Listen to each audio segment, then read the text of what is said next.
Halo, jumpa kembali dengan Belanja Saham dengan saya Usman Hidayat. Assalamualaikum warahmatullahi wabarakatuh. Bapak, Ibu-Ibu, teman-teman sekalian, semoga dalam keadaan baik-baik hari ini, penuh semangat, sehat-sehat semua ya. Kita akan bahas hari ini 20 Juni 2025, apa yang terjadi hari kemarin dan apa kira-kira yang akan terjadi atau bagaimana sikap kita hari ini ya, tanggal 20 Juni 2025 ya.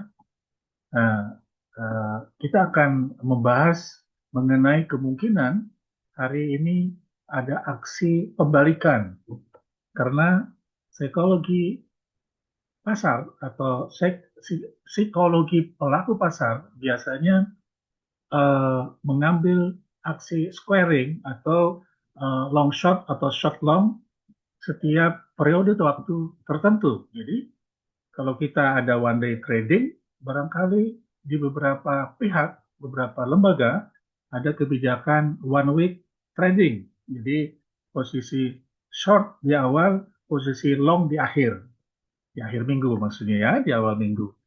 Nah, meskipun uh, nada-nadanya hingga hari ini masih ada kekhawatiran eskalasi perang di Timur Tengah ya, namun kejenuhan pasar tentu saja bisa mengambil hal yang sebaliknya. Jadi ini bukan sebuah saran, tapi kita patut mewaspadai kalau sekiranya candle grafik yang Bapak Ibu hadapi menandakan ada aksi pembalikan waktunya untuk koleksi atau bahasa gaulnya serok lah ya. Jadi ya ada teman-teman bilang Pak Usman jangan terlalu serius, gunakan bahasa gaul. Jadi serok saham itu adalah membeli saham yang tendensinya dalam beberapa hari, beberapa periode itu dalam tekanan dan dinilai sudah berada dalam level harga yang sudah murah ya. Ya di sini mungkin ini apa highlightnya ya bisa disajikan nanti kita jelaskan satu persatu ya. Baik, ini disclaimer seperti biasa ya. Jadi ini pendapat pribadi, saya tidak ada kepentingan atau orang bilang bahasa gaulnya ditunggangi ya. Kalau bagi saya tidak ditunggangi atau tidak menunggangi ya. Jadi ini pendapat independen pribadi, sikap dan keputusan investasi merupakan tanggung jawab pribadi Bapak Ibu sekalian ya. Kita mulai dari news ya. Kemarin kita sangat prihatin dengan indeks yang merah sangat lumayan tinggi ya, 1,96% IHSG, LQ45 jatuh lebih dalam 2,26%, demikian juga JI30 turun 2,44%. Dan ini diikuti oleh hampir seluruh bursa di Asia ya. Setelah signal sudah kita baca sejak pagi hari, di mana DAX Jerman dan Dow Jones Amerika melemah ya, masing-masing 0,5 hingga 0,1. Nah, hari ini ya, hari ini tadi pagi saya baca berita daya saing Indonesia turun 13 peringkat ke posisi 40. Jadi dari posisi 53 ke posisi 40 dari 69 negara yang disurvei. Ya. Ini sebuah kabar yang tidak menggembirakan tentu saja ya, karena ini akan sangat berpengaruh terhadap iklim investasi baik direct investment maupun portfolio investment, investasi asing di saham, obligasi ya dan seterusnya. Kemudian yang kedua, JP Morgan mengatakan bahwa kejatuhan IHSG itu akibat dari tensi perang ya. Saya kira kita semua sudah maklum itu. Tapi konteksnya adalah perang mengakibatkan harga minyak dunia meningkat ya, hampir 80 dolar per barel ya untuk WTI.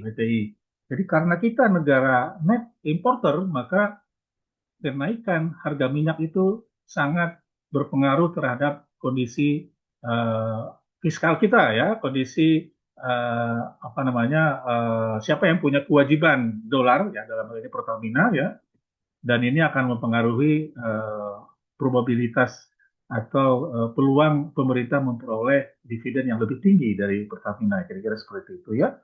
Kemudian yang ketiga, pasar saham dunia terancam ambruk jika Amerika ikut campur perang Israel dan Iran ya. Ini tentu saja jangan sampai terjadi. Jangan supaya terjadi seperti tahun 30-an ya, keamrukan pasar dunia, pasar saham dunia, yang disebut dengan Great Depression ya.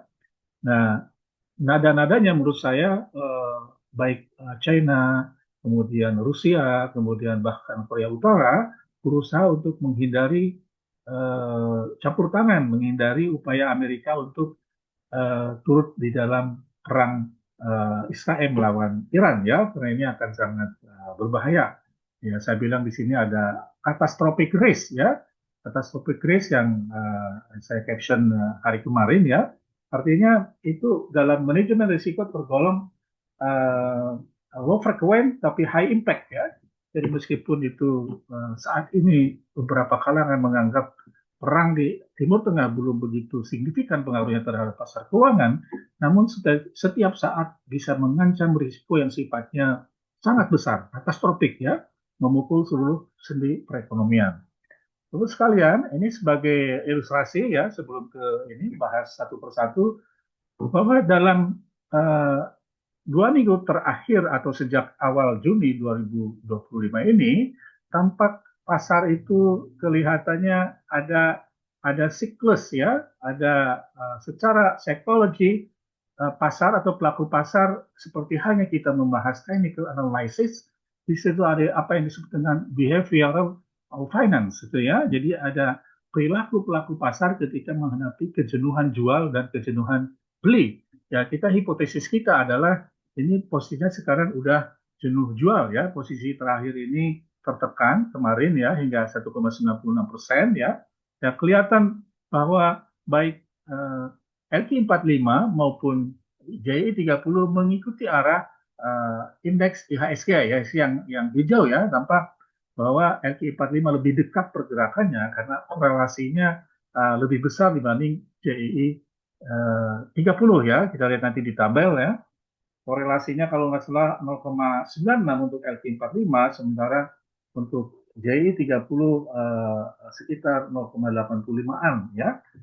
Nah, kalau kita hitung, ini ada 1, 2, 3, 4, 5, 6, 7, 8, 9, 10, 12 hari ya, 12 hari. Dari 12 hari, ini ada periode turun 1, 2, 3, 4. Periode naik 1, 2, 3, 4. Periode turun atau konsolidasi 1, 2, 3, 4. Jadi kalau ini bukan feeling Bapak Ibu ya, tapi bolehlah kita sebut feeling, tapi feeling itu berlandaskan pada pengalaman, berdasarkan pada analisis kuantitatif, berdasarkan pada praktek yang berlaku yang kita sering saksikan di bursa ya. Jadi kalau kita sebut asumsi kita, hipotesis kita adalah siklusnya 4 hari, ceteris paribus, tidak terjadi hal yang mengejutkan ya minggu depan, maka harusnya minggu ini ditutup berbalik. Akhir minggu ini hari Jumat ya ditutup membalik Bapak Ibu sekalian ya. Nah, oleh karena itu ini tadi di awal ya saatnya kita bersiap-siap untuk mengoleksi saham-saham sudah terlanjur Pak. Bapak Ibu sekalian di hari yang baik ini hari Jumat saya ingin perkenalkan sebuah apa ya namanya bukan jargon ya sebuah tagline lah tagline belanja saham beda ya. Jadi mudah-mudahan di hari yang penuh keberkahan hari Jumat ini saya sudah memiliki sebuah tagline namanya belanja saham beda. Karena apa? Karena saya berusaha untuk menyajikan analisis yang berbeda dari biasanya. Berbeda dari teman-teman di sekuritas, di lembaga yang biasa sajikan ya. Karena apa? Perbedaannya saya lebih ke arah tendensi atau perubahan satu titik ke titik terakhir ya titik ke titik bukan statik ya jadi artinya dia kita lebih lebih dynamic gitu ya. Terus sekalian ini hasil dari analisis yang dynamic tadi ya yang tadi captionnya sudah saya sajikan di cover bahwa kita ngambil filter tren ya. Bukan tren statiknya seperti tren ini adalah tren 21 hari, 63 hari ya. Ini 125 hari ya, 21 sebulan, 3 bulan, 6 bulan, 250 setahun ya. Tampak dalam setahun terakhir memang pasar tertekan, 6 bulan terakhir tertekan, tapi dalam 3 bulan terakhir baru positif yang cukup besar ya. Trennya 0,78 IHSG, LQ42 0,73 ya, dan CI 0,83. Ini kembali CI menampakkan sedikit keunggulannya dibanding IHSG dan LQ45. Dalam sebulan terakhir pun LQ45 dari IHSG tertekan, namun DI masih positif ya.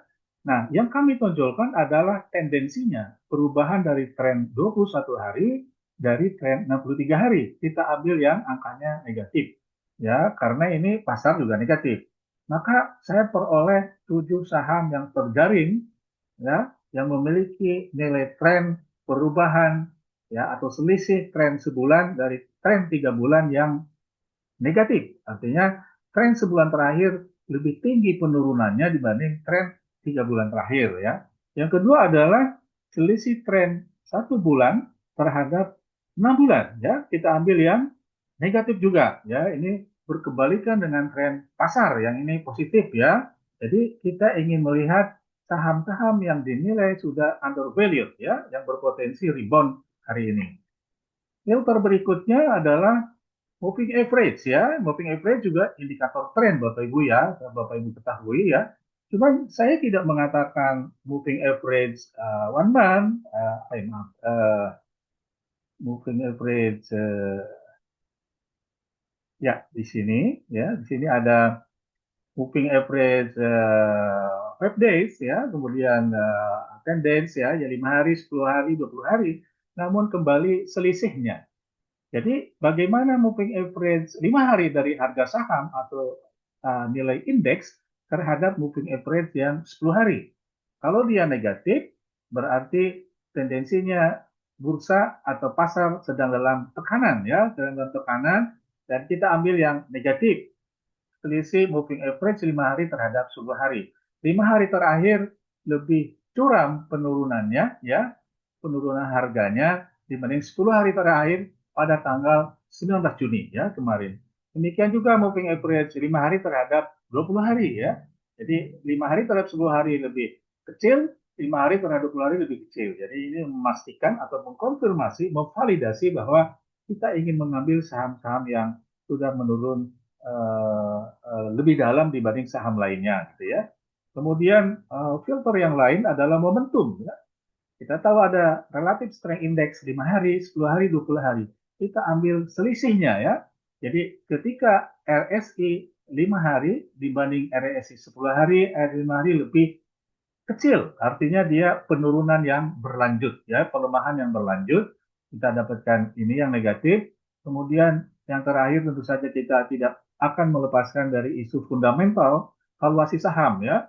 Jadi kita ambil saham-saham dengan price earning ratio yang relatif rendah, kurang dari 10 kali, dan price to book value kurang dari 3 kali ya. Nah, dari sini kita peroleh komposisinya terdiri dari LQ45 sebanyak 2 ya.